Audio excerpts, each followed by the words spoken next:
Taoiseach, there's a lot of discussion of dysfunction in the housing system. There's also a certain dysfunction in the rental sector. I don't agree with an eviction ban. I mean, if somebody's refusing to pay their rent, obviously people should be helped, but if somebody's refusing to pay their rent or gaming the system, a landlord should be able to remove them. And there is a huge problem in people intentionally gaming the system.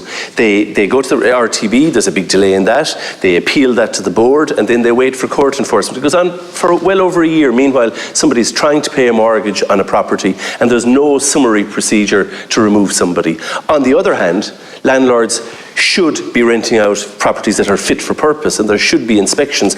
It goes back to 2013 when I stood here and called for a proper inspection procedure. Things have improved in recent years, but at a threshold they're calling for a mandatory sort of a system whereby a landlord is required to obtain a certificate from a local authority every 4 years. Will you cure either of those two problems? Because they are both important matters. Thanks, Deputy. I definitely think the system needs to be more efficient. The RTB is very slow. Whether you're a renter or a landlord, is very slow to deal with complaints. And then, of course, decisions can only be enforced by the courts, and that creates a further delay.